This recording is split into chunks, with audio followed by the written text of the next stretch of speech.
Good morning, everyone. This is Nikachu, Merfolk Master, and you know what? It's time for day 25? Are we date? Oh God, I didn't even update the. Did I update this thing? Where are we? We're on day 25 of Nikachu and Coffee and MTG with Nikachu. Hello, the pessimist scientist. Everyone's waiting to be in here. Tuxdev is here. Good morning. Good morning to everyone. Sorry I'm a little late. Actually, like I asked a lot of people. Where we need to make some emotes. We can actually talk about emotes today because I got a lot of artists that got back to me, and I was actually talking to a bunch of them all at once, and I realized, oh my God, I have a show to do. Let's get to it. And I was actually like, some people showed me like some thumbnails and stuff like that of like what kind of emotes they wanted to make for me. I was very impressed actually. But maybe there's like a certain set of emotes that I'm interested in making, but do you know what? I can make unlimited emotes because you get like 5 after you reach affiliate, then you get another 5 when you reach a certain sub level, and another 5. We're gonna make all the emotes, and maybe I should ask everyone else, especially when they arrive, what kind of emotes do you want to see from my channel? What kind of emotes do you want to make? You know, my Discord group made like a chubby meatball emote. I thought that was pretty cool and cute. So yeah. So good morning, Mikey J. Good morning. Good morning. Natural good 1, 2, 3. Yeah, we're all quarantined. Let's stay inside. Let's keep each other company, and let's start drinking. Wherever you are, in the morning, in the evening, in the afternoon. Day 25. Yes, also, yeah, day 25. And I think this is the last day. Where's my Nescafe? Where is the Nescafe Gold? Wait a minute, I don't have it here. So disorganized. I think this is the last day that I said I'd advertise Nescafe Gold Dark Roast, and then that's it. So from here on out, you don't know what coffee. This is the last day I'm going to advertise Nescafe Gold. I said I'm going to only do it for a month. You get free advertisement for 1 month. After that, we're cutting out. You're all getting cut out. Oh my God, the spoilers are awesome. Good morning. Yeah, I mean, I heard. Here we go, Merfolk Cricket. Day 25, already a good morning. Absolutely, Shock Onion. Good morning, Kiosk. Hey, why is my mouse not working? All right, Kiosk, good morning. I am now live with day 24. We got to change that. Where's my stuff? Where is my things? Where's my Twitch power? Day 25, update. No, category is not. Get out of here. Magic the Gathering. And if Twitch dares touch my category, there's going to be hell to pay, that's for sure. Good morning, Rodent. Good morning, Shock Onion again. Good morning, Reformed One Trick. Good morning, Maddie Johansson. And that Mr. Blue says, themanbase.com, get dunked on instant replay remote. Well, I mean, if we get sponsored, yeah, we should have that. And if we get sponsored, we're definitely going to have like a Nescafe Gold Dark Roast get dunked on instant replay. But that's a good point. Like, so anyway, I think I'm going to poll people on like Twitter and Facebook. Like, what kind of emotes do you want to see from me? At least I want to get like 5 commissioned of like what I want, and then I'll let a bunch of other artists make a bunch of other ones for me. You know what? I'm not going to be. There's only 5 I want to be really picky about. Like, I want to make this sort of really cute anime bunny emote from my own vision. Well, it doesn't need to be from my own vision. I have the idea, but I want to give the artist to bring it to life. And then after that, you know, like I can let a bunch of artists, other artists make all sorts of emotes. Because once I reach affiliate, you get 5 emotes. Then you reach another sub level, you get another 5 emotes, and then you just can't. We get infinite emotes basically. We're gonna have infinite emotes. Don't worry. We're already like more. I've reached all the affiliate thresholds. I broke them all. I just need to like stream for 2 more days after this, and we're all good. How do you prepare your coffees? Okay, so in a very small cup like this size, I don't know how well I can commit. How big is this cup? I'm not exactly sure how to explain it, but like this size of cup, but with 2 large teaspoons of coffee, filled up with water and a little bit of milk. That's basically all I do. And then in the winter, I'll add some Tim Hortons hot chocolate to it. Give it sort of a mocha taste. It's quite delicious. Is pretty much a master set. Yeah, so okay, I don't know what other things have been spoiled, but I did see I saw one very large spoiler. I think my mouse is dying or something. Well, this is not good. Containment Priest.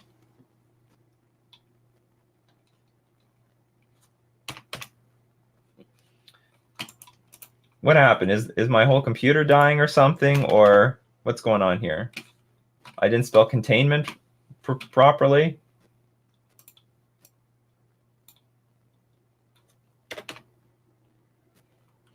Where's the real Containment Priest?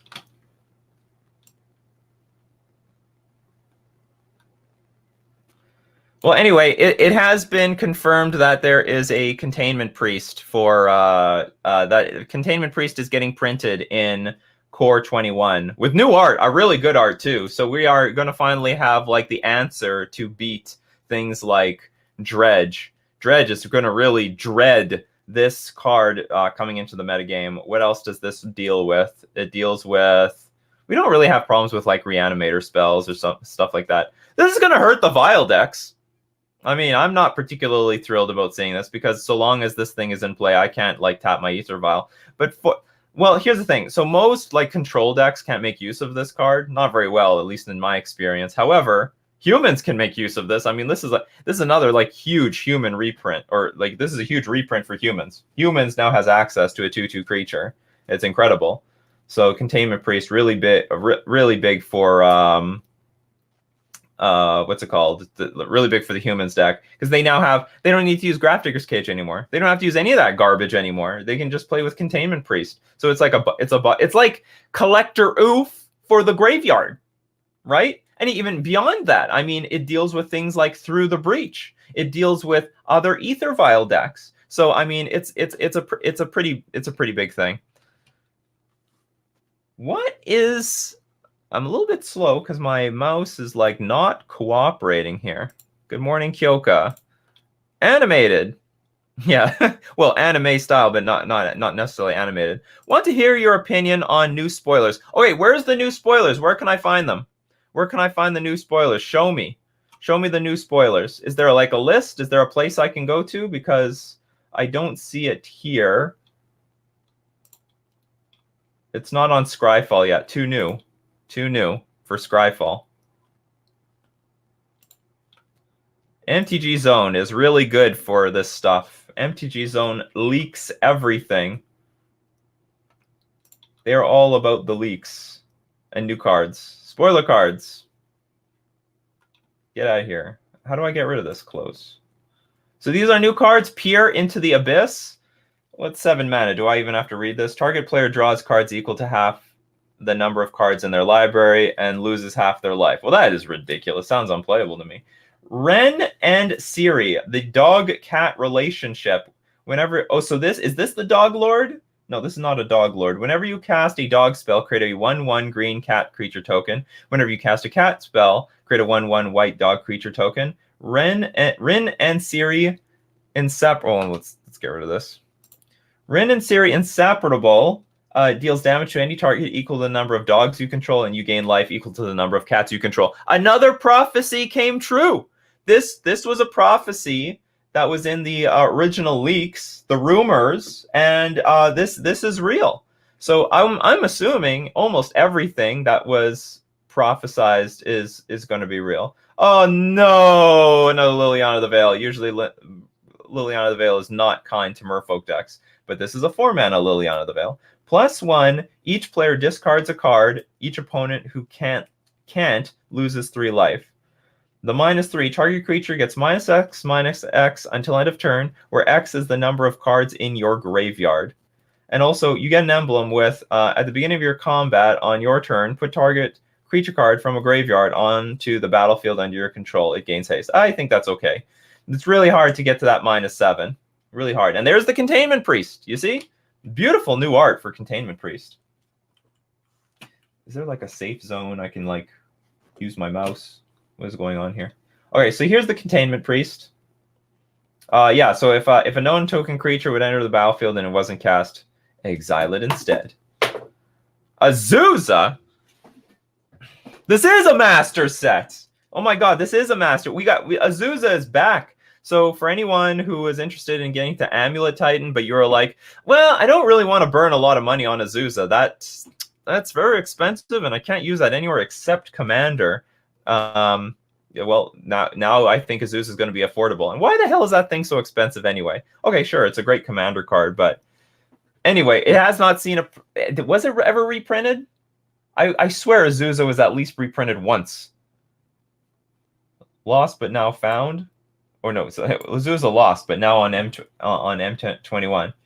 So I'm not sure if Azusa has been around for a very long time or what. But I can't remember if Azusa was ever reprinted. But we're seeing a Azusa reprint. Teferi's Prodigy, 3 mana, 2/3 creature, loots. Very boring, very uninteresting.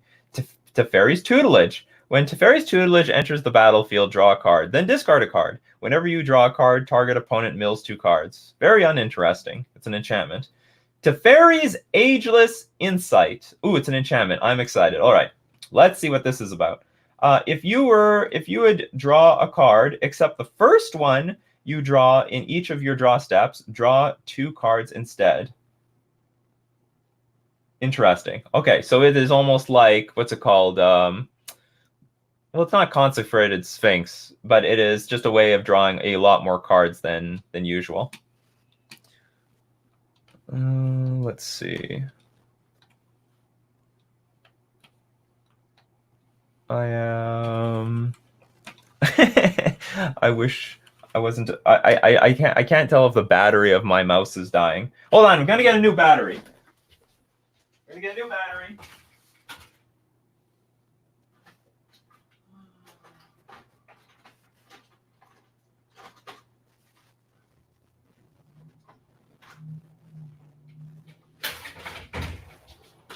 This is bullshit. How can I be down on power? I just replaced this battery. Is this battery garbage? This trash? Doesn't even feel long enough. Okay. Are we working now? No. Or sort of. I'm going to close something. All right. Good enough. Good enough for me. All right. Let's go. So Teferi's Ageless Insight. Teferi Master of Time. This was real.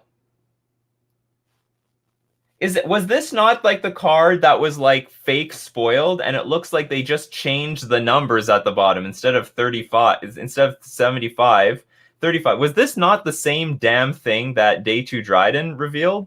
Or was it a different card? You may activate loyalty abilities anytime. Oh, okay, I see. It wasn't that Teferi had flash. Gotcha. So this is not it looked the damn same. So this was the card that was spoiled. It was the card that was spoiled. Draw a card and discard a card. You may activate loyalty abilities of Teferi Master of Time on any player's turn anytime you could play an instant. So you can loot at instant speed, and you can phase target creature you don't control phases out. So anything you like, basically blink things of your opponents, but they're gone for a turn, by the way. And whoa, take 2 extra turns after this one. What chance of that do you have? I mean, we got like the loyalty is just 3. The loyalty is so how long do you have to? That would take forever. +1. You're looking at like 8 turns before you get 2 extra turns. Anyway, this seems like a redundant ability at the end. They might as well have made it 20. But anyway, that's the deal with there. Fierce Empath. Honestly, I don't really care for this card. It's a green card. Whenever it enters the battlefield, search your library for a creature card with converted mana cost 6 or greater. Reveal and pretty. Oh, that's actually pretty good. That's like basically a tutor for things like Primetime and other very large creatures. Tormod's Crypt. Did we have access to Tormod's Crypt in Pioneer yet? I don't know. We do now. Grim Tutor. Search your library for a card. Put that card into your hand. Shuffle your library. You lose 3 life. Another prophecy. Prophecy has been fulfilled. Prophecy has been fulfilled. Baneslayer Angel. Flying, first strike, lifelink, protection from demons and from dragons. Ugin the Spirit Dragon. We already knew about these. Ruined Halo. Ah, God. I really just don't like this card. It's just annoying. It's just so annoying. Ruined Halo. People are gonna build decks around this thing. I don't know if this was legal in Pioneer before, but it is now. And it's legal in Historic too. So anyway, this is a very funny card. We got a Mastercore that looks like Simba's father from The Lion King. As an additional cost to cast this spell, discard a card. Protection from Planeswalkers. Spark Hunter Mastercore deals 1 damage to target Planeswalker. It also does Spark Hunter Mastercore gains indestructible until end of turn.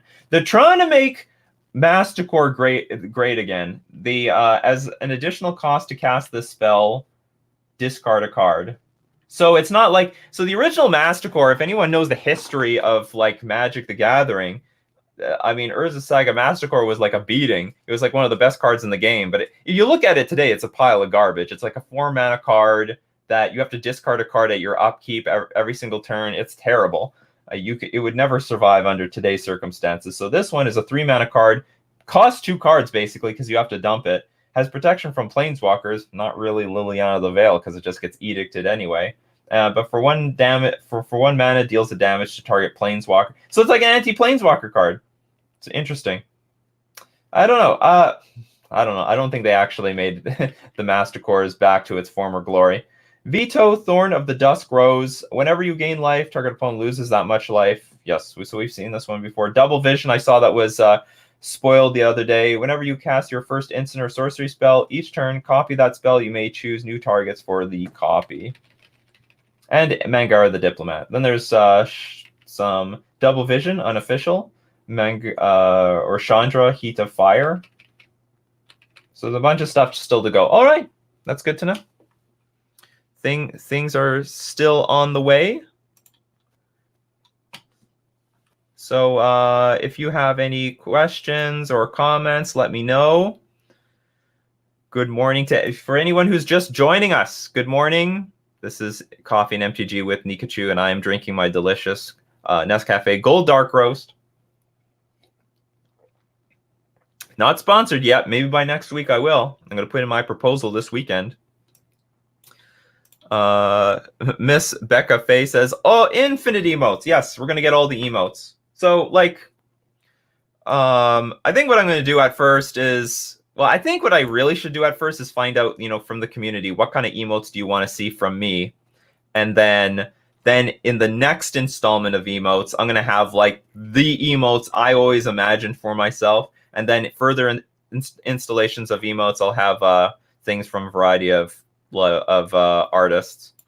Good morning, Dexter Johnson. Good morning, Blizzard Beam.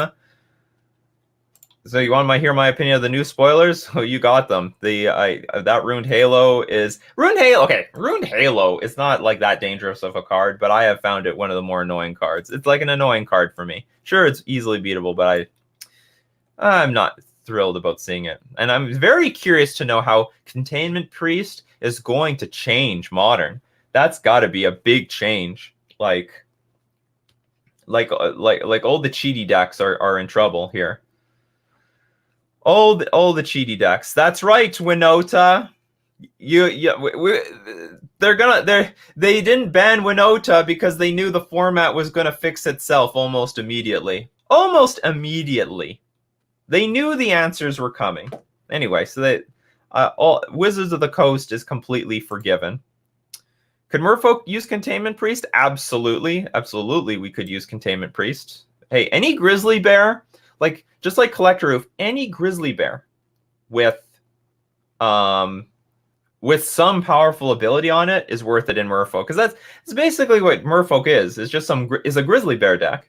And occasionally we have Island Walk, but against the decks that we just want like hardcore hate against, like we put this permanent into play and your entire game plan is shut off. We don't need Island Walk or a really fast clock. We just need something that's really powerful. So Containment Priest pushes us a little bit more in that blue-white direction if we were want to go there. Oh, Tuxdev mentions that you know, he doesn't see what is, did I have to restart my computer or something? My mouse is constantly frozen and I cannot tell why. How about this? Let's unplug my mouse and replug it in. Doo-doo-doo.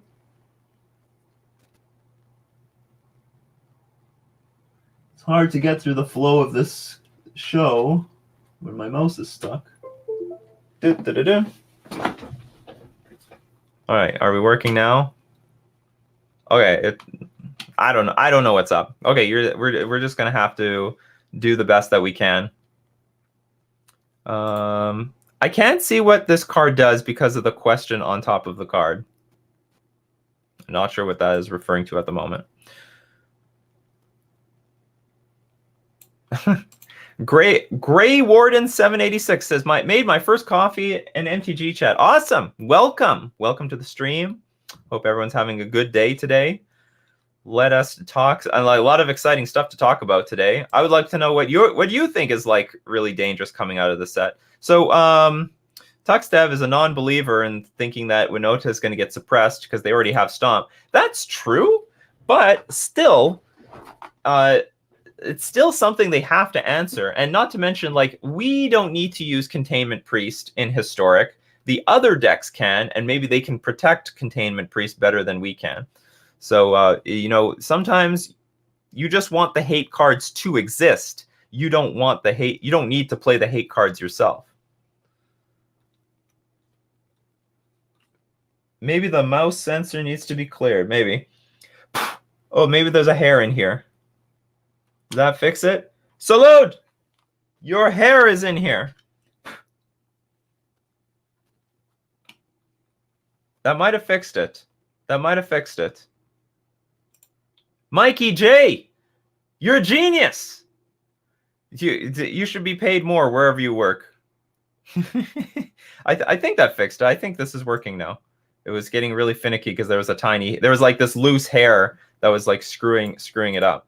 What do you think about Containment Priest? Will it bring humans back to the forefront of Modern? Well, so I think humans is already doing well. I don't know if it's going to help humans get stronger because this is a narrow card. Yeah, I think it is just going to make the enemies of Containment Priest get weaker or be more in line. Certainly, that's good for humans, but it's only good for humans so long as those decks have a strong presence in the metagame. Like, let's say there are no graveyard decks or no one's trying to cheat creatures into play, then the card is not particularly useful in humans. But we'll see what it does. It definitely is a boost. Definitely is going to help. I don't know if it's going to take it to the forefront because it just needs more powerful cards.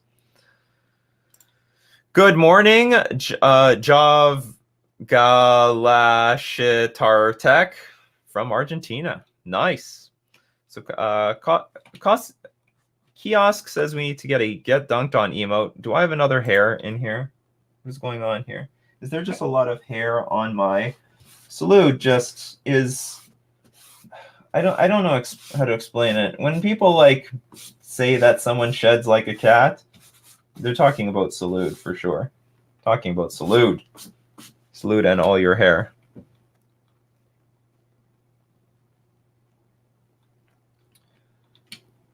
Still no playable 1-drop for Merfolk. Whoops.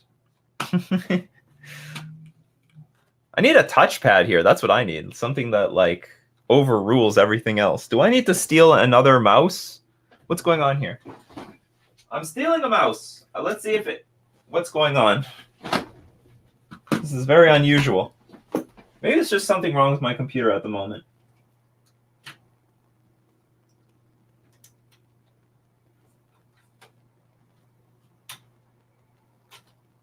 Oh. Okay, does this work? Please work. Are you on?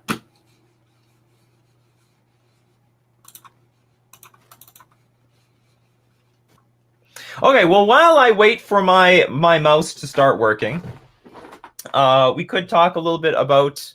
Oh, I got to get this Tuxdev thing off. Are we operational? No, this thing's not working at all. What is going on here? What is going on here? Technical difficulties, technical difficulties. But in the meantime, while I try to figure this thing out, what are you excited for in the core set 2021 spoiler? What are you looking forward to? What are you looking to play in your modern deck, in your Pioneer deck? What are you thinking about running? I can see Jov Galashtarek says, name at least 3 things you expect to see in the upcoming set. I think that's what you're asking. Let's see. Or maybe I gotta get rid of this. Maybe it's this MTG Arena Zone site. Okay, go away. Is everything better now? No, definitely not. Okay, you move over. All right, so I can at least at least look at questions. This is not the same. Name at least 3 things you expect to see in this M21 set. I expect I expect either Counterspell, Lightning Bolt, or Llanowar Elves, because apparently there's still the riddle of what card has been printed like 20 times in 5 different arts, and we could definitely say that what's it called? We could definitely say that Llanowar Elves, Counterspell, and Lightning Bolt are of those things. So this was the question from Jog.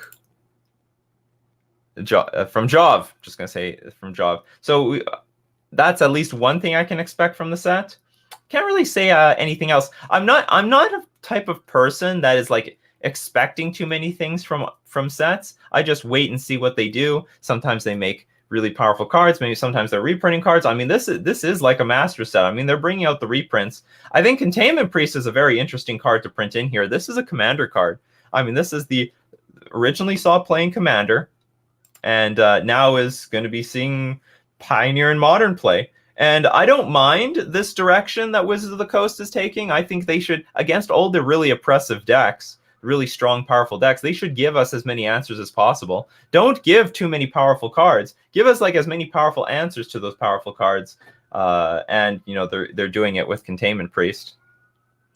Reformed One Trick says, seems like a long shot, but do you think the new Teferi has a chance of seeing any play for us in Historic or Pioneer? How does phasing work? So if I remember correctly, I don't remember exactly how phasing works, because it's been, I mean, when I first started using phasing, it was like literally 20 years ago.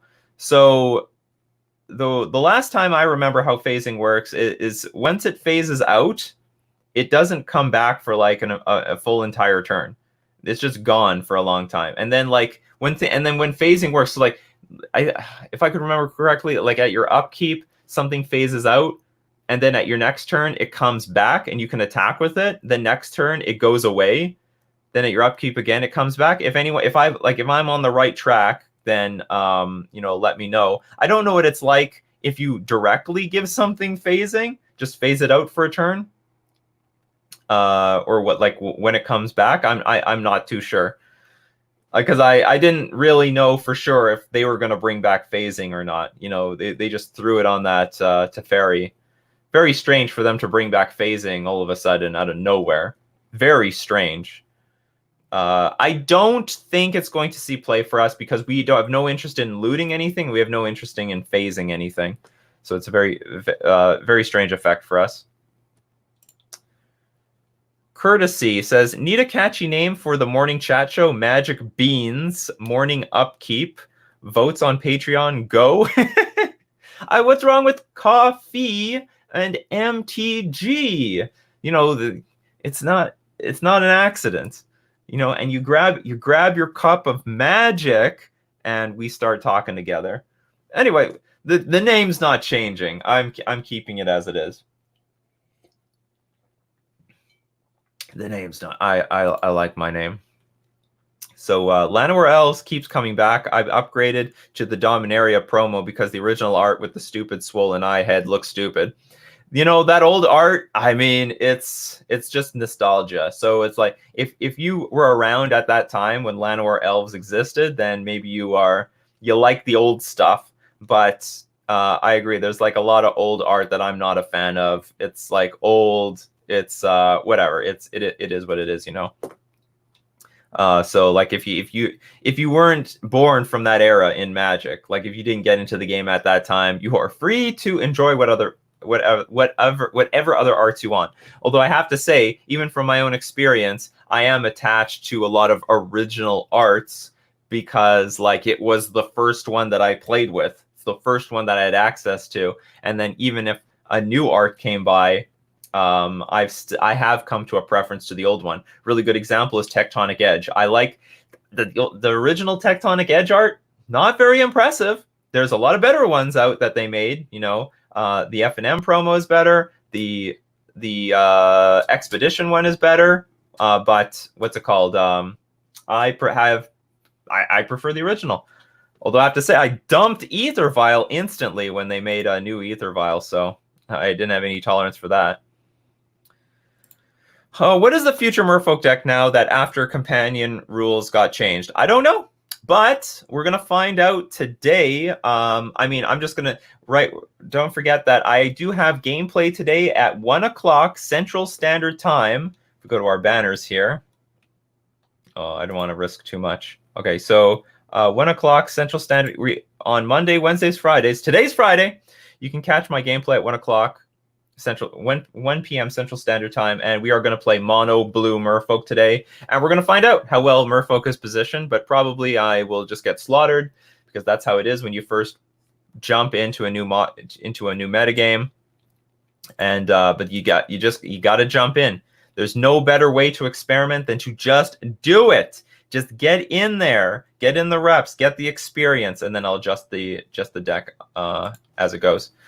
Teferi text for phasing is different than other phasing. Phasing used to be that they treated as a not on the battlefield until just before you untap during your untap step. Teferi now says the card phases back in at the player's next turn. Yeah, sure, because that's when things phase in and out, isn't it? Says Remy Lebu. Seems fine. Makes sense to me. Let's see. Nikachu MTG, could you show some card art you dislike / hate? You want to see? You want to see? I show you. I have no problem. Let's see. Okay, I will very carefully and slowly do this because my mouse is not cooperating. Let's just look at Aether Vial. Like, I don't like either of these arts.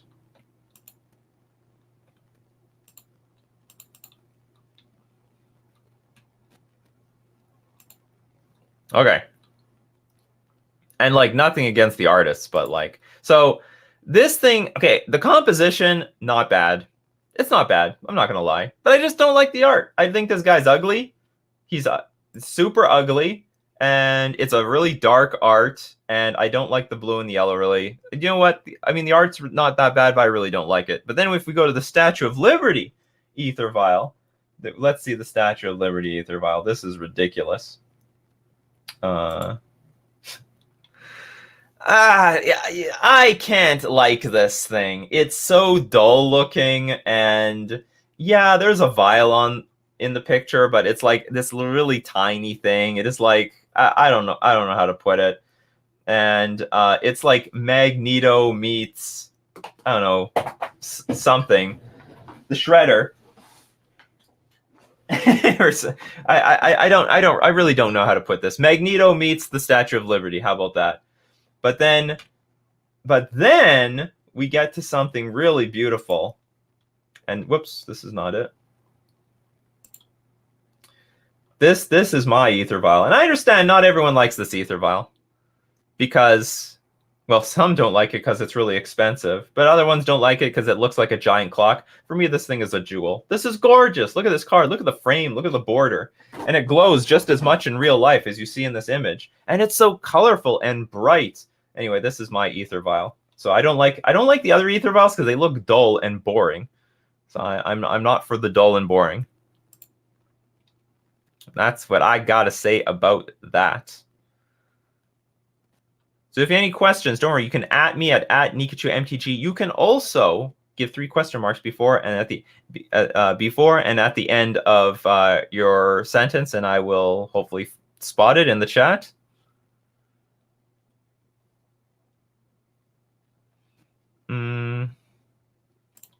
Do you think the new Teferi can make mono blue playable in Pioneer? Probably not. Like, I don't think it doesn't 4 mana to phase something out. Like, that's a crappy ability. It's not good. The looting thing is the only thing you'd want it for. I just don't think it's that good. I don't think it's a very good card. It didn't look impressive to me.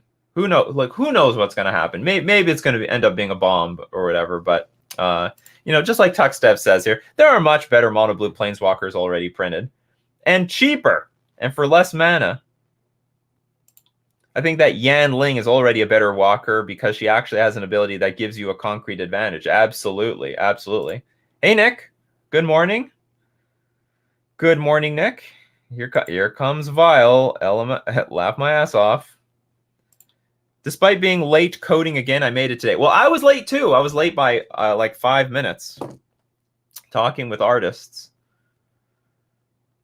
Talking about artists and emotes. So like now that we've got a good density of people, and I'm going to ask this on Twitter and Facebook, what kind of emotes do you want to see on Twitch from me? What kind of emotes? We got like a get dunked on emote. I was suggested. I don't know what else I've been suggested. What kind of emotes do you want to see on this channel? Should there be a Nescafe emote? I know there's one in my Discord. Anyone freaking out about the new Teferi just didn't like the last card. OG Ether Vial is great. See? Like I said, some people are attached to the OG. OG is OG. Sometimes you just resonate with it. But I didn't start playing with Ether Vial when I was with Darksteel. I started playing Ether Vial with the Modern Masters one. I like its price a lot more. Yeah, a lot of people like the price. Look, a lot of OG people. We got everyone is for OG. The originals. Abhinav, welcome. How surprised are you with Azusa reprint? Wizards of the Coast had a standard format in mind with Field of the Dead, Azusa, and Dryad of the Elysian Grove. I think I'm fine with it. Like, a lot of people like this effect, and probably it was a way of satisfying a reprint for Modern, although I don't know what the consequences of putting this card in Pioneer are. And Historic, like, it'll be interesting to see what Azusa is going to do in Historic, because now Field of the Dead, I think, has a really powerful ramper. Before they didn't have such a card. They had to wait until they got Golos out until they started really ramping. So they're going to turn 1 Llanowar Elf, turn 2 Azusa, turn 3 Golos, and away they go with Field of the Deads. So it's going to be interesting to see if how well what's it called? Well, I mean, I guess they had access to this already with Dryad of the Elysian Grove. It's not new.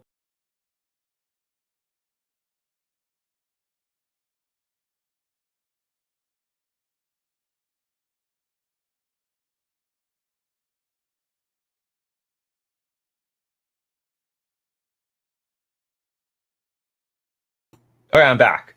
Okay, we're back. We're back. I see the Fs. I don't know. I threw my pen in the air and it landed on some key, and then boom, it was all gone. But we're back. We're back. Yeah, I understand. F gone. Oh no. So what button is this? Did I hit F9 or something? Is there a certain function key that just kills my stream?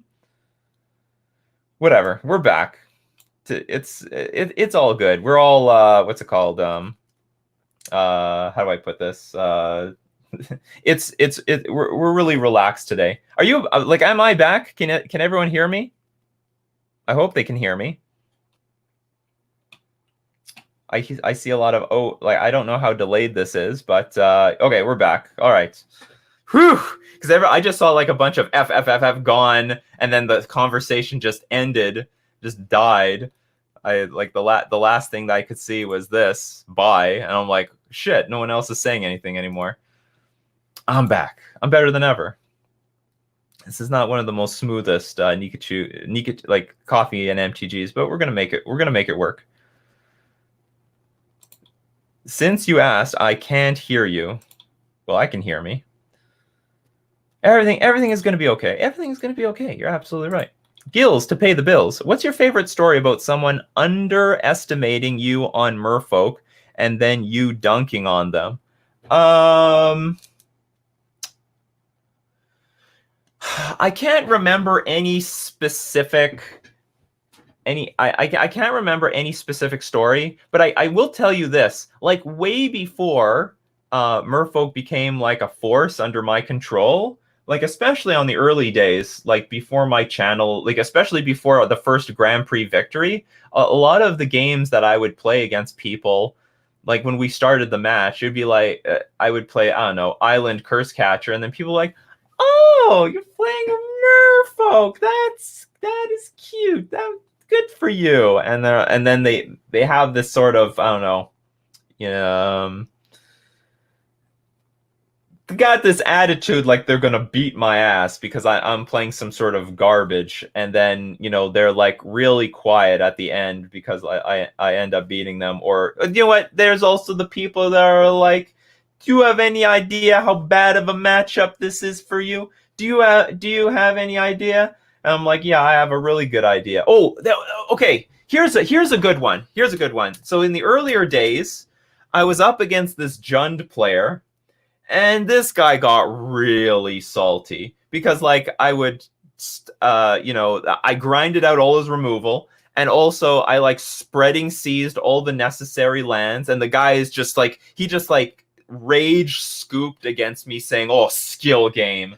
Yeah, it is a skill game. Like, because especially at that time, people just assumed that removal beat Merfolk. That's it. All it is creatures. Just kill the creatures. It's over. And especially at that time, people were leaving all 4 Ether Vials in their deck and just maximized. The Merfolk mentality was just dump your hand as quickly as possible to beat the Jund player before they could remove them. But that strategy failed. That was a bad strategy. You had to reduce your mana sources in order to grind out the Jund decks. So I had a huge win rate against Jund back then. And that was during like a Deathrite Shaman era.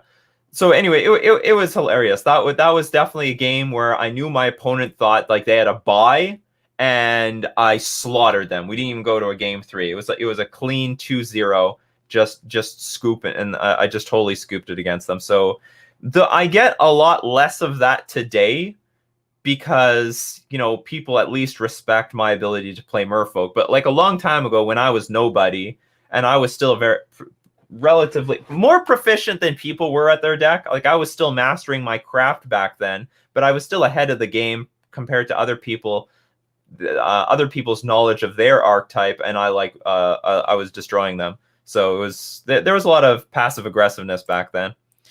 Why don't Bosanek says, why don't we play any enchantments like Rancor for Simic version to push our Merfolks more aggressively? The problem with Rancor is it's very hard to put on a creature without getting the 2-for-1. Modern has just so much removal. Like, let me ask you this. Why doesn't any deck play with Rancor? And the answer is the 2-for-1 potential is so high. Like, the risk for getting 2-for-1 is just enormous. The only deck that can reliably play Rancor is Bogles, because at least the creature has hexproof. So like there's so much removal that if you try to play Rancor in response, they'll kill the creature and then you lose 2 cards for 1. So that's the simple reason for it. And there's also just a lot of decks that don't care about Rancor, so it's not that effective, and the risk is too high for the reward. And also, like, we have Island Walk anyway, so we don't really. I mean, I don't mind the card getting a little bit of extra damage, but like literally, usually you just want more interaction against your opponent's plan than to like progress your, like, I don't know, beatdown plan. Good question though. Good question. The biggest drawback to the fish deck remains the same. No one ever respects a Merfolk victory. That's true. No one respects us. No respect. But the problem is these days it's harder to realize an advantage out of that, because just so many decks either will try to Goldfish a victory against you and just ignore what Merfolk does, or they're playing with tons of removal that is good against the decks they're trying to beat, but always hits Merfolk anyway. There was a long time ago where, especially in the Master of Wave days, Master of Waves was just a literal weapon for the Merfolk deck because nothing could kill it. You know, there was no Fatal Push. There was no, what's it called? Kozlak's Return. There was no Collective Brutality. There was no Liliana the Last Hope. There was like, way back in the day, when you played Master of Waves on the battlefield, it was invincible. It was invincible. It was four mana pro red creature that put like a ton of creatures on the battlefield. It was invincible. But these days now, like any generic hate card beats Master of Waves. Even Plague Engineer is just another. Like I don't care that much about Plague Engineer because like Master of Waves already reached like a certain threshold of a beating that it didn't matter anymore. But anyway, the surprise attack of Merfolk is not as good as it used to be.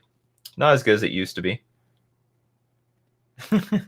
Merfolk is the Rodney Dangerfield deck. Yeah, no respect. I don't get any respect around here. I never get any respect in Modern. The problem with Merfolk is that it doesn't get free wins, so most MTG players want to avoid this at all costs. The competitive players, that is, and that's true. Yeah, we don't have many free wins. We have some, but very, very few. What free wins do we have these days? Not much. I'm trying to think. There is some scenario like the best free win that we used to have. Oh, it's our free wins just basically come from Chalice of the Void right now, and then if that doesn't work, then like we're really screwed. So yeah, there are no free wins. You got to earn it. Merfolk is a deck. You earn it. You earn your victories. You didn't earn it. Well, you don't get it. So too bad. You have to earn your victories there. So we are, just let everyone know, today I am streaming at 1 o'clock Central Standard Time, gameplay, Monday, Wednesday, Fridays, and we're going to play Mono Blue Merfolk and see how well that does in today's competitive Modern metagame. And also just let you know, it's going to be that's what we're doing for Fish Friday tonight, but on Merfolk Monday, which is still going to be another Merfolk day, we're going to play Simic Merfolk and see how well that does in the current Modern metagame. And then what is it like? What's happening Wednesday? I don't know what's happening. I don't know what it's going to be. Could be anything. Could be anything. Bosanic 13. What would be a realistic new printed card that could help Merfolk decks in general? The Merfolk Champion of the Parish. Do it. Do it, Wizards. Like, give us some sort of Mausoleum. Give us some sort of Merfolk that can get buffed up based on our actions of putting creatures in play, like Mausoleum Wanderer or Champion of the Parish. Come on, these cards already exist. The thing that we need so badly is early game aggression. That's all that Merfolk needs. We have great cards at the 2-drop slot, at the 3-drop slot, and the 4-drop slot. We have millions of options. We don't need any more. Sure, give us another good one if you want to, but what we're starving for is something to do on turn 1. We have very few good things to do on turn 1, especially proactively. Like, honestly, the best turn 1 plays that we have are Ether Vial and Dismember. That's it. You know, I play Benthic Biomancer as just like something to do on turn 1, but it's not good. And then Kumena Speaker is like, what do we got here? Stop. Why do I have an alarm here? Oh, I supposed to have an alarm. No wonder I was late, because I knew I was gonna have. So if anyone noticed, I was late for the stream, and I set my alarm for 11:55, not 10:55, 5 minutes beforehand, and I like lost track of time, and whatever. I'm all disorganized here. I hope I can do well in the stream today. Merfolk Spell Queller, like that would be cool, but we don't need it. Not sure what else we would really need. Tundra Mage is probably about as free as it gets. Lord Magicka still wants Merfolk Drug Skull Captain. That would be still good. Hexproof is nice. Hexproof would be very good. I wouldn't mind like just a Lord that gives Hexproof. Just 2/2 creature. All other Merfolk have Hexproof. I would go for that. That would be cool. And just the thought of that makes me want to reach for my Nescafe Gold Dark Roast coffee. Delicious stuff. My friends, I play with with hate when I play Spreading Seas. Yes, no one likes Spreading Seas. Although Spreading Seas is just not what it used to be. The metagame has modern has changed so much that like Merfolk's weapons have like changed a lot, and it's got a good plan. Merfolk still has like a good plan to win games and stuff like that, but it's just not what it used to. And also, being a monocolor deck does not have the advantages that it used to, because when Blood Moon's in the metagame, there is an advantage to be playing a monocolor deck, but now there's like not really that much of an advantage because Blood Moon is not around. No Blood Moon. Muslim Wanderer with Stifle, that would do it. Hey, and you put Merfolk on it, I'm all for that. Wasn't the post Treasure Crude ban Delver basically a free win? That's the last one I remember. The Delver deck was a free win. We did have a really good game against the Delver deck because Chalice of the Void on 1 was basically victory. Very few times I don't know, I might have lost once or twice because my opponent got like 2 Young Pyromancers on the battlefield and then just emptied their hand of cantrips for 1 mana and made a gigantic token army. But not after it got banned. It was like during the Treasure Cruise era, Merfolk basically like dominated, got a top 8 at a GP. I made like a top 21, but unfortunately I could not convince people fast enough to play the Merfolk deck at the time. Could not convince people. Deep Root Elite is basically Champion of the Parish, but it's not 1 mana. It's not 1 mana, and at 2 mana, it's too late. It's gotta be faster. Giglio, MTG, hello, Giglio. Stop complaining. We got wishful Merfolk this year. Be satisfied, you barbarians. 2/2 vanilla is like solid, but pales in comparison to the 1-drops everyone else gets. Yes, it's like I don't even think 2/2 is solid for 2/2 creature. So hold on. Are you talking about like Commander Speaker is like okay, yeah, 1 mana for a 2/2 is like okay, it's fine, but it's not good. But if we're talking about Benthic Biomancer is a 2/2 for 3 mana, which is garbage. It's garbage. Nick says, do you think Pioneer will ever get fetch lands unbanned? Nope. I think they are like closed lock and key. Fetch lands are going to be banned in that format forever. This is the format so that you don't have to spend a lot of money on your mana base. Well, you might, but it won't be fetch land money, that's for sure. It will be on lands that Wizards will be comfortable reprinting for forever in Standard. So we'll just say that because they're very cautious about reprinting this stuff in. They don't want to reprint the fetch lands in Standard anymore. It's bad for television. It's bad. Yeah, it's bad for TV. Bad for streaming. All around wastes time. It's not something they want to do. Bosanic says yes. Agree. We need the 1-drop Merfolk.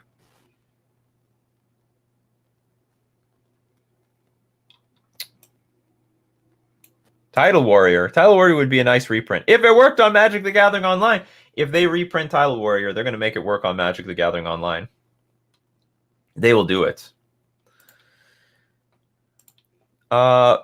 Miss Stav Yan 17. Is Nimble Obstructionist or Omen of the Sea good enough for that blue-black flash deck that you were running? With the new Cunning Flash creature makes Omen of the Sea a flash preordained? No. So Nimble Obstructionist, yes. Omen of the Sea, no. And the reason I give Nimble Obstructionist a yes is because it's a creature, and this flash deck depends on the creature synergy.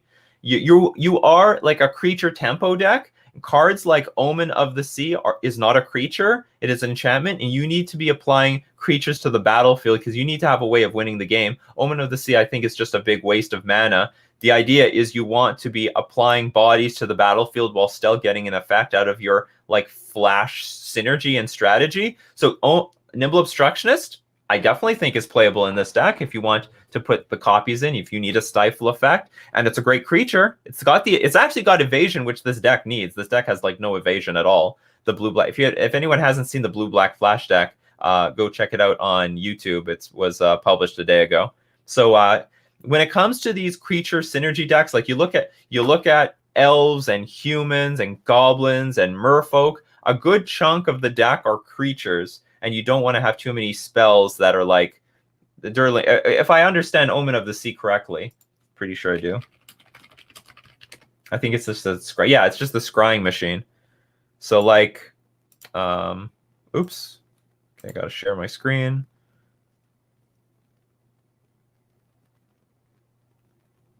Here we go. So here's Omen of the Sea. This doesn't apply anything to the battlefield. For 2 mana, you should be putting creatures on the battlefield because against other creature decks, you're just going to fall behind like big time. So, but Nimble Obstructionist is great. I'm still so surprised how cheap this card is. Oh, maybe it's because it's gotten reprinted. That can make some sense.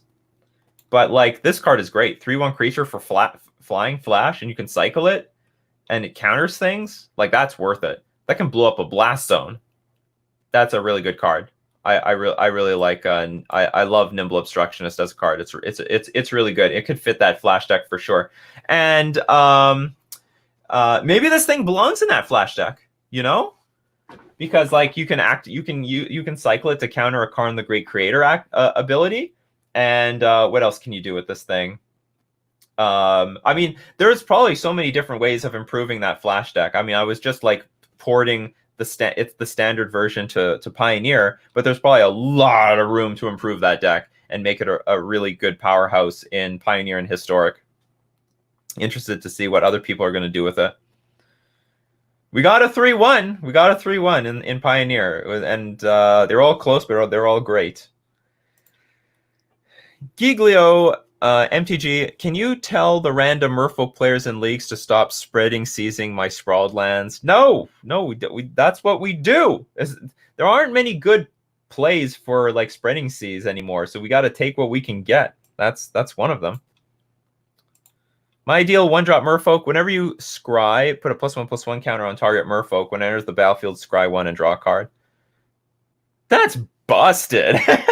So you automatically get the value, and then you can get more value later. That is broken. Good morning, Niels Nielsen. Good morning.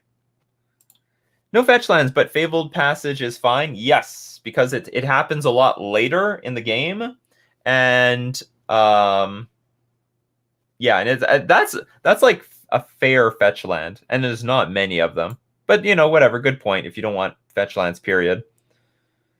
If wizards say there shouldn't be fetch lands, then why is Fabled Passage legal? Gills to pay the bills. In a sense, Nikachu, you are Aquaman. Yes, I am. Except I don't dive as well as Aquaman. I can swim, but I can't dive. No diving for me. The water goes up my nose. I hate it. And then I don't know. It feels like this burning feeling. Why does that happen? The water goes up. Is that the chlorine? I feel this burning around my face. Not good. So when I like jumped in the water, I'm butt first all the time. Niels Nielsen asks, what modern cards do you think can get unbanned and still be fine? Umezawa's Jite. I still haven't made my video on it, but like Umezawa's Jite. That card is not going to do shit. It's not going to do anything. Okay, hold on. There is a bit of an argument against it. I do have my own argument against Umezawa's Jite. Where is... Okay, hold on. Let's get Umezawa's Jite on the board.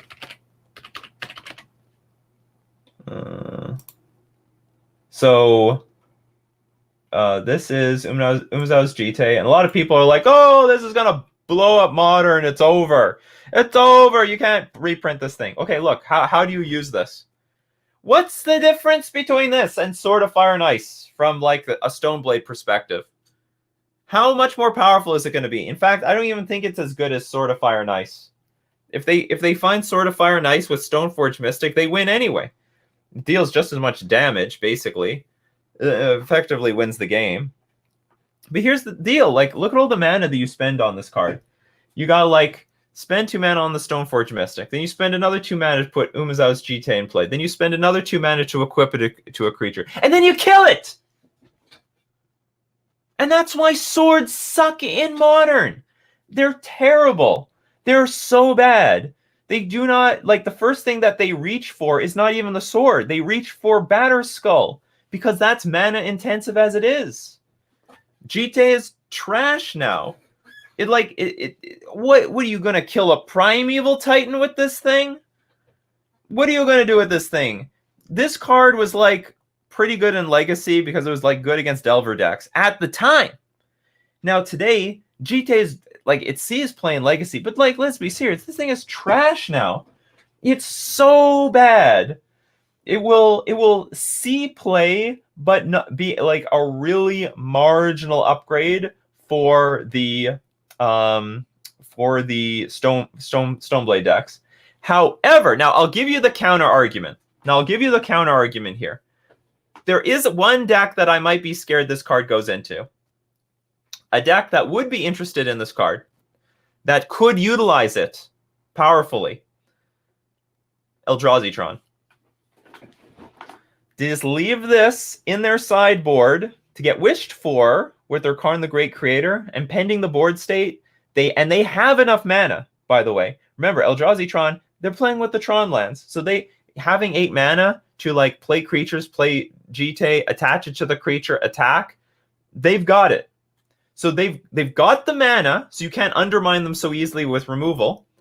It doesn't take up any spot in the 60 main deck. They can just put it in the sideboard for Karn the Great Creator to go get. And the creature it goes on is enormous, so it has more protection from things like Lightning Bolt or general removal. Not to mention, you know, they can wish for it at a moment that you're tapped out. So they can wish for any, if you're tapped out and they think GT is going to be really good, they can go get it. So that is the only deck I would be afraid that they go get GT on. That could utilize GT better than any other deck. Because I don't care about any other deck doing it. GT is some clunky trash. But I will admit, if there is a dangerous deck to utilize Umazow's GT to, I wouldn't say break it, but like get value out of it, it's Eldrazi Tron. And Eldrazi Tron, I don't even know if they need this card, but I just know they're the best ones that could utilize it. It's possible Eldrazi Tron would be like, I don't give a crap about this. I don't even play swords. Why would I play Umazow's GT?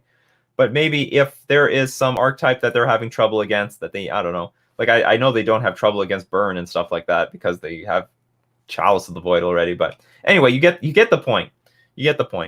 There is but anyway, I think that we're gonna have a series. I go through all the modern cards that I think should get unbanned, because there's a lot of them.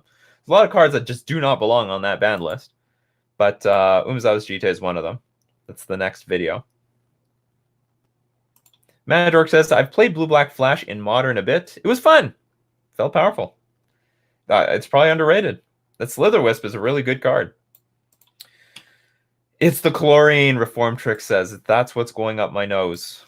Okay, the Manadork says, well, Big Daddy Ugin is back in M21. Another punch in the dick for tribal creature decks. There are sweet reprints in the set, though. Thoughts? I mean, like, whatever. Ugin's still expensive. I mean, you want that Ugin play? You're going to pay for it. You are going to pay for it. So, yeah, that's all I can say about the Ugin. A little disappointed to see. Well, I mean, so we might see now the ramp deck come back in Pioneer, or was it always? No. We already had that card in Pioneer. It's always been there. So Ugin's not new. It's just going to be new for Standard. Because they already had it. Like, yeah, Pioneer already had like Ugin, so it like doesn't matter. It's all good. It's all good. I don't think it changes anything. Historic, like it might see some play in Historic, but whatever. Historic's aggressive. Like, Historic is so ridiculously powerful and fast. Although I have to say it slowed down a little bit because of Winota, but for the most part, like, it's a pretty fast format, so I think by the time they get Ugin out, it might be too late. I mean, it'll be a card. It'll be playable, for sure. It'll be playable, but not... I don't think it will be like a dominant strategy in the in the format. Ugin and Uro, best buds, absolutely. Gain some life, make some land drops, get to that Ugin.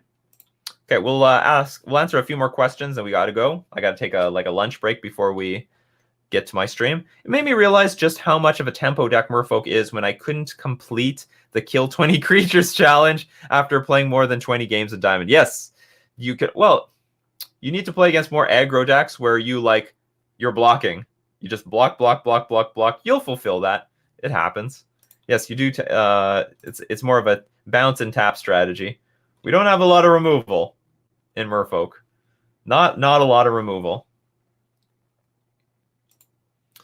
Niels Nielsen says Ugin is going to be more accessible for the Tron players because it is the first reprint. Tron is becoming a budget deck. They're reprinting all the Tron stuff. So what? Like they're reprinting Karn in Double Masters, right? They're reprinting Ugin. So Tron is going to be like the new budget deck in Modern. It's already a budget deck like online. That's like one of the cheaper decks you can buy into.